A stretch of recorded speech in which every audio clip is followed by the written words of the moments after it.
अच्छा, अब आ गया यार रेवेन्यू वाला कॉलम, हमने वन बाय वन चेक कर लिया। अब जो डेट फर्स्ट अवेलेबल का कॉलम है ना, बेसिकली ये आपको बताता है कि लिस्टिंग लाइफ क्या है प्रोडक्ट की। लिस्टिंग लाइफ बार बार बता चुका हूँ कि उसे कितना अरसा हो गया मार्केट में आए हुए, और ये भी बता चुका हूँ कि कम से कम 1 साल होना चाहिए। तो ये क्या बता रहा है कि भाई ये पहली दफा किस तारीख को मार्केट में आई थी।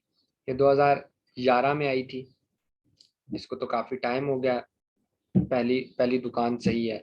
दूसरी दुकान 2019 में आई थी, इसको भी साल से ज्यादा हो गया। 14 को भी साल से ज्यादा हो गया, 18 को भी, 10 को भी, 19 को भी, 21 को भी, 7 को भी, 20 को भी, 18 को भी, यहाँ तक कि 10 हो रहे। इसका मतलब है इन सारी दुकानों ने उस क्राइटेरिया को पास कर लिया है कि कम से कम ये दुकान 1 साल से ज्यादा पुरानी होनी चाहिए है।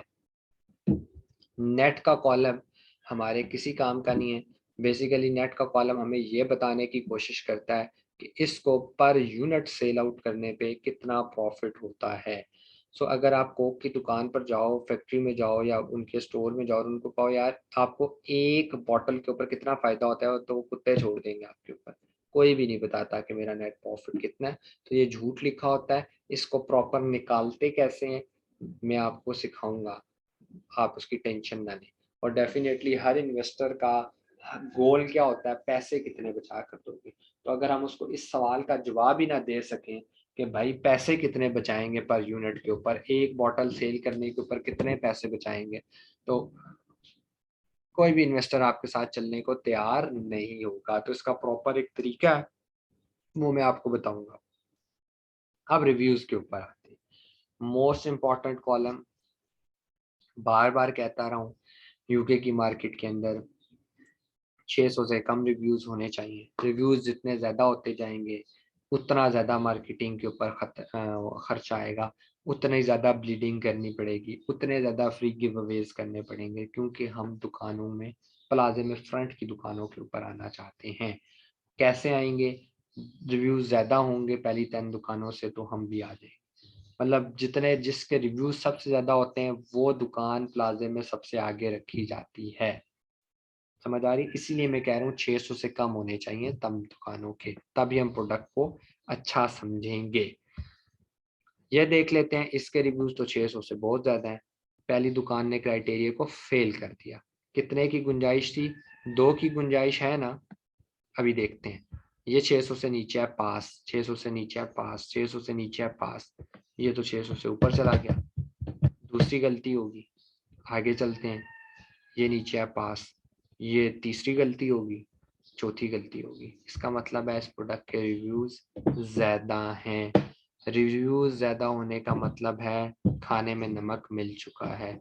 आगे जाने की, आगे देखने की, दिमाग खराब करने की कोई जरूरत नहीं है। पीछे जो कुछ था सब मट्टी में मिल गया। समझ आ रही है? खाने में जहर मिल गया। 3 कॉलम्स अभी तक बता चुका हूँ, जिसके अंदर जरा सा वो क्राइटेरिया से हिले तो समझो प्रोडक्ट छोड़नी पड़ेगी। ब्रांड डोमिनेशन 1, प्राइस अगर कम होती जाती है 2, रिव्यूज 3, और डेट फर्स्ट अवेलेबल 4 कॉलम्स अभी तक यहाँ तक हमने देखे। अच्छा, अब जेएस हो गया थोड़ा सा अपडेट, ये पुराना स्क्रीनशॉट है। तो ये रिव्यूज का जो कॉलम है ना, इसका उन्होंने कर दिया है मतलब इसका ना नाम चेंज कर दिया है। उसका कोई नाम है पता नहीं कौन से नंबर्स, कुछ इस तरह का नाम लिख दिया। आप मुझे स्क्रीनशॉट भेजिएगा, मैं आपको बता दूंगा। पर रिव्यूज का कॉलम नेट के बाद आता है। रेटिंग और नेट के दरमियान जो कॉलम आ रहा है ना, जिसका टाइटल कुछ भी हो, रेटिंग नंबर, हाँ याद आ गया, रेटिंग नंबर। इस रिव्यूज की जगह रेटिंग नंबर उन्होंने लिखा होगा, नीचे है वही रिव्यूज ही है, ठीक है। रेटिंग 4 होनी चाहिए, 4 से कम भी ना हो, 4 से ज्यादा भी ना हो। बस हम कहते हैं यार 4 हो तो अच्छी है, लेकिन ये पॉसिबल नहीं है ना कि 10 की 10 दुकानों के 4 ही हो। तो किसी की 4.7 होगी, किसी की 8 है, 4 है। ये कॉलम हमारे लिए इतनी वैल्यू नहीं रखता। इसको बेशक आप स्टडी भी ना करें, काटा मार दें, ईजी कर रहा हूँ आप लोगों के लिए। फीस, अमेजोन पर यूनिट कितनी फीसिस लेता है पैक करने की? जारी बात है भैया, अमेजोन आपकी पुप्पी का बच्चा तो नहीं है ना, उसके वेयर हाउस में चीज रखवा रहे हो तो वो पैकिंग करने के, उस पैकिंग मटेरियल के कस्टमर तक पहुंचाने वगैरह के फीसिस नहीं ले रहा। तो इसको मार दो काटा। यहाँ सीखने की कोई जरूरत नहीं है, आगे सिखाऊंगा, प्रॉपर तरीके से सिखाऊंगा, बहुत बहुत जबरदस्त तरीके से सिखाऊंगा। आसानी से सिखाऊंगा, ये मुश्किल है वो आसानी से सिखाऊंगा। नेट भी उस टाइम पे सीखेंगे, फीस भी उस टाइम पे सीखेंगे, ठीक है। तो ये दो कॉलम देखने की, या तीनों को, नेट भी ना देखो, रेटिंग भी ना देखो, फीस भी ना देखो, कोई टेंशन परेशानी नहीं है। ये बेस्ट सेलर रैंक का कॉलम है, इसको भी ना देखो, ठीक है। मैं आप लोगों के लिए आसानी करता जा रहा हूँ, इसको भी ना देखो, ठीक है। अब आपके पास आ गया सेलर टाइप। ये कॉलम बहुत इंपॉर्टेंट है। ये कॉलम आपको बताएगा कि 10 दुकानों में से कौन कौन सी दुकान ऐसी है जो फुलफिलमेंट बाय अमेजोन के ऊपर चल रही है, FBA का मॉडल उसने अडॉप्ट किया हुआ है। कौन सी दुकान ऐसी है जिसने FBM का मॉडल अडॉप्ट किया हुआ है, और कौन सी दुकान ऐसी है जिसका मालिक खुद अमेजोन है। अगर कोई दुकान FBA कर रही है या FBM कर रही है, हमें उससे कोई फर्क नहीं पड़ता, कोई मसला कोई परेशानी नहीं है। फर्क हमें तब पड़ता है जब उसका ओनर खुद अमेजोन। और मैंने अभी क्राइटेरिया में आपको क्या समझाया था, 2 दुकानों से ज्यादा अगर तीसरी दुकान का मालिक अमेजोन निकले तो प्रोडक्ट छोड़ देना, खाने में जहर मिल गया। देखते हैं, ये तो भाई पहली गलती होगी, हमारे पास 2 की गुंजाइश थी, दूसरा चलो ठीक है, लो जी तीसरी दफा फिर अमेजोन आ गया। 2 गलतियां हमारी हो चुकी हैं, अगर अब अमेजोन आए तो प्रोडक्ट छोड़नी पड़ेगी। देखते हैं, FBA, ये लो जी अमेजोन फिर आ गया, लो जी फिर आ गया, 4 दफा आ गया। गुंजाइश कितनी थी की थी 2 की। इसका मतलब है यहाँ अमेजोन डोमिनेंसी है। अमेजोन डोमिनेंसी का मतलब ये है जो टॉप 10 की दुकानें निकली हैं उसमें ज्यादातर दुकानों का मालिक खुद अमेजोन है। तो अगर खुद, यार देखो, अगर प्लाजे का मालिक है, उसकी फ्रंट पे 10 दुकानों में से 4 दुकानें उसकी हैं, यार तुम उससे दुकान खरीद खींच सकते हो, खुद मालिक, खींच सकते हो। कैसे खींचोगे, वो खुद प्लाजे का मालिक। तो इसीलिए अगर पहले ही 2 दुकान 10 में से 2 प्लाजे के मालिक के पास है, कोई मसला नहीं है। लेकिन यार 3-4 प्लाजे के मालिक के पास है, पीछे बच कितनी जाती है यार, 6 दुकानें बच जाएगी, उस पर तो हर वक्त कंपटीशन चलता रहेगा, टॉप 10 में आना मुश्किल हो रहा है, ठीक है। अब आगे जाते हैं सेलर्स। ये वो कॉन्सेप्ट है, याद कीजिएगा, होलसेल का कॉन्सेप्ट मैंने बताया था। एक दुकान के ऊपर एक से ज्यादा लोग बैठकर बेच रहे हैं। ये दुकान एक है, ये दुकान एक है, ये एक ब्रांड है, ये एक दुकान है, लेकिन इसके ऊपर कितने लोग बैठे हुए हैं सेलर्स, 7 लोग। इसका मतलब है 7 लोग बैठ के एक ही दुकान पे सेल आउट कर रहे हैं। बस ये कॉन्सेप्ट आपने यहाँ तक ही समझा, बाकी इससे ज्यादा हमें इस कॉलम की कोई जरूरत नहीं है। 7 हो, 5 हो, 70 हो, हमें कोई फर्क नहीं पड़ता। हमारे लिए ये दुकान एक ही दुकान है, क्योंकि हम तो प्राइवेट लेबल कर रहे हैं ना बच्चों। प्राइवेट लेबल का कॉन्सेप्ट याद है ना, कि हमारी अपनी दुकान होगी। हमें क्या गर्ज, सामने वाली दुकान के ऊपर 70 लोग बैठ के बेच रहे हैं, 7 बेच रहे हैं, 6 बेच, हमें तो गर्ज इससे है कि उसके रिव्यूज कितने हैं। अगर हमने उसकी जगह खींचनी है तो हमें कितनी एफर्ट करनी पड़ेगी, हमें वो देखना है। हमें इससे कोई गर्ज नहीं है 7 बेच रहे हैं, 70 बेच रहे हैं, 17 अंदर बैठ के बेच रहे हैं। वो आपको कैसे आपने एनालाइज करना है, हम दुकान कैसे, रिव्यूज की बेस के ऊपर। इसलिए बार बार कहता हूँ 600 से नीचे हो, 600 से नीचे हो। कैटेगरी, कुछ कैटेगरीज गेटेड हैं। मैंने आप लोगों को प्रोडक्ट हंटिंग के ऊपर बताया भी था कि कुछ प्रोडक्ट्स ऐसी हैं जिनको हम सेल आउट नहीं करेंगे। फिंगर टिप पे बता रहा हूँ, इनफ्लेमेबल, जिनको आग लगने का खतरा हो, जिनको टूटने का खतरा हो, जिनके एक्सपायर होने का खतरा हो, हम ये ऐसी प्रोडक्ट, या सर्जिकल कुछ आइटम्स हैं जिस तरह अमेजोन ने पाबंदी लगाई हुई है, ब्यूटी की कोई आइटम्स हैं उसमें केमिकल यूज होता है, सो हम इस तरह की प्रोडक्ट्स को अवॉइड करते हैं। सो जो सबसे अच्छी कैटेगरीज हैं जाने के लिए, मतलब ढूंढने के लिए प्रोडक्ट, वो किचन की कोई प्रोडक्ट्स हो सकती है, गार्डनिंग की कोई प्रोडक्ट्स हो सकती है, कार्स की कोई प्रोडक्ट्स हो सकती है, जो लोग सिगरेट पीते हैं अगर कोई, तो सिगरेट की एस्ट्रेज वगैरह हो सकती हैं, डिफरेंट मतलब, लेकिन ये वाली कैटेगरी ज्यादा अच्छी है, ठीक है। एज कंपेयर टू कोई ब्यूटी की कैटेगरी ढूंढ रहा है, लिपस्टिक ढूंढ रहा है, अब हो सकता है वो कैटेगरी गेटेड होगी। गेटेड का क्या मतलब होता है, मैंने आप लोगों को पहले भी बताया था, रिपीट कर रहा हूँ, कि उस कैटेगरी के अंदर अमेजोन आपको सेल आउट नहीं करने देगा। अगर आप सेल करना चाहोगे, अब मतलब दुकान तो आपकी खुली हुई है, लेकिन अगर सामान में आप लिपस्टिक डालना चाहोगे तो वो आपसे कहेगा भाई मुझे एडिशनल डॉक्यूमेंट्स दो। एडिशनल डॉक्यूमेंट्स में आपसे क्या मांगेगा, कहेगा ये जो आपने बनाई है वो फॉर्मूला बताओ, जहां से बनवाई है उस कंपनी का डॉक्यूमेंट दो। तो ये इतनी तवील लिस्ट हो जाती है कि आपके लिए काफी मुश्किल हो जाता है। फिर उनसे कहते हैं आप उनके ऑथराइज डीलर हो, वो लेटर लेकर। तो काफ़ी मुश्किलात हो जाती हैं। तो स्टार्ट में हम बहुत मना करते हैं कि इस तरह की प्रोडक्ट कैटेगरीज में ना जाएं, जिनके गेटेड होने का खतरा है, जिनमें कोई केमिकल सेल आउट हो रहे हैं, जिनमें कोई टूटने वाली चीज़ें सेल आउट हो रही हैं, उस तरफ नहीं जाएं। डायमेंशन का कॉलम जरा छोड़ के हम वेट देखते हैं। मैंने क्या कहा है, वेट 2 kg से नीचे होना चाहिए। 0.04, 0.15, 0.02, 0.1 सारे 2 से नीचे ही होते हैं ज़्यादातर, ठीक है। जिनकी प्राइस 10 से 15 पाउंड के दरमियान होती है, उनका वेट अक्सर 2 से नीचे ही होता है। डायमेंशंस का कॉलम के बारे में मैंने आपको शुरू में बताया था कि मे भी पॉसिबल है कि जो डायमेंशंस का कॉलम है वो आपका फ्राइड फॉरवर्ड डायमेंशन की बेस के ऊपर लेकर जाए, क्या है कि वेट तो आपका ठीक है 2 kg नहीं है पर यूनिट का, लेकिन उसका साइज बहुत बड़ा है।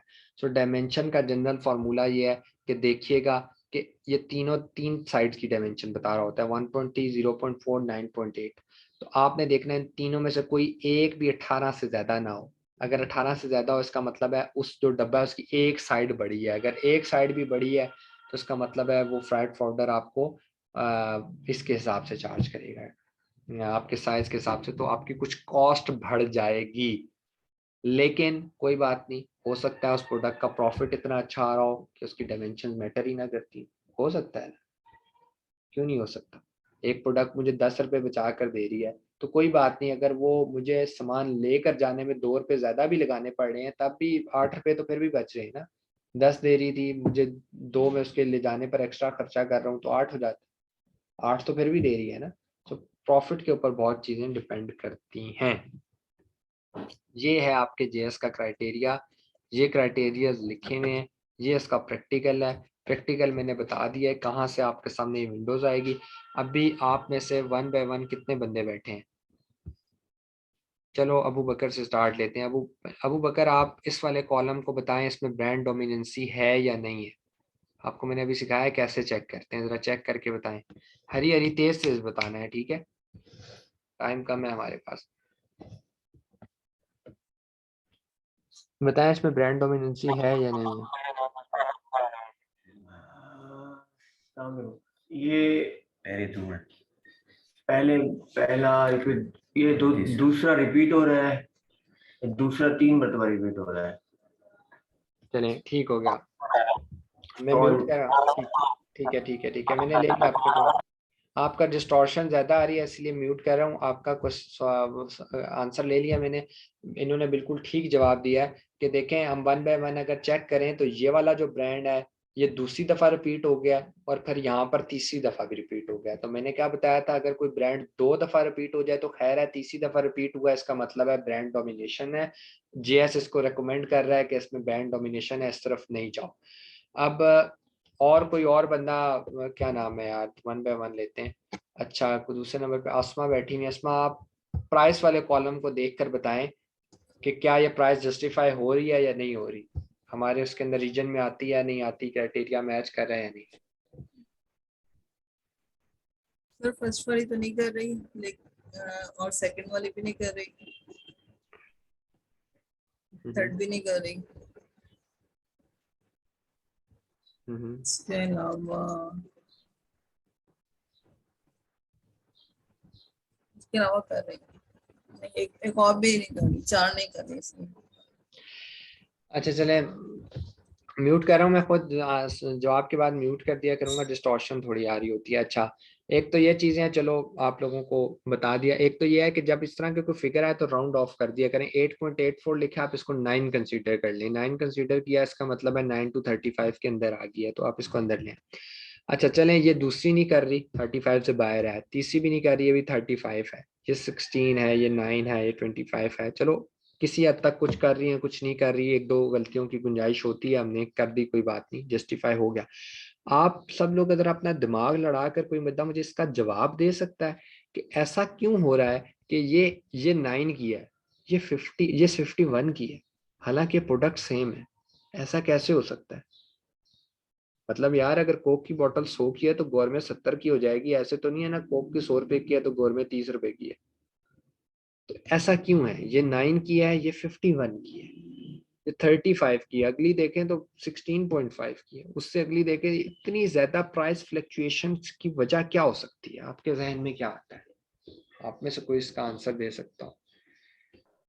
अस्सलाम वालेकुम, गुड मॉर्निंग। वालेकुम सलाम। अच्छा, इसका रीजन मेरे ख्याल से ये है कि बिकॉज ये जो दोनों है ये फुलफिल्ड बाय मर्चेंट है और वो दोनों जो है फुलफिल्ड बाय अमेजोन है। मुझे नहीं आइडिया कि हम्म, करेक्ट है कि नहीं है, बट ठीक है, ठीक है, मैं इसका और आपको सर जवाब। साइज का भी फर्क हो सकता है। अच्छा, मैं आपको एक तो मैं एक चीज का आपको थोड़ा बहुत जवाब दे दूं। एक तो ये है कि ये आप देखें कि अमेज़न फुलफिलमेंट में, अमेज़न फुलफिलमेंट में मर्चेंट से प्राइस पे कोई फर्क नहीं आता, ठीक है? ये बात याद रखिएगा, क्योंकि दो मॉडल है, एक बंदा अपने घर से पैकिंग करके भेज रहा है और एक ही पैकिंग अमेज़न करके भेज रहा है। जो एट द एंड कस्टमर खड़ा है, उसने तो नहीं देखना ना भाई मुझे मर्चेंट की तरफ से आ रहा है अमेज़न की तरफ से आ रहा है, उसको तो अपनी चीज चाहिए होती है, तो उसका इम्पैक्ट प्राइस के ऊपर नहीं होता, ठीक है? उसका इम्पैक्ट प्राइस के ऊपर नहीं होता। और दूसरी आपने बात की कि साइज या डायमेंशन की बात हो सकती है, डायमेंशन आपके सामने लिखी हुई है ना, इसको स्टडी करके देख लें। ये डायमेंशन लिखी हुई है, कोई बहुत अवर डायमेंशन नहीं है एज कम्पेयर टू, इसका मतलब है ये जो 16 वाला है इसकी भी डायमेंशन तकरीबन उतनी बन जाती है। दोनों को मैच करके देखें, डायमेंशन की भी वजह नहीं है इसकी। बहुत एक ना, मुझे 1 मिनट दीजिएगा। अस्सलाम वालेकुम। हाँ जी,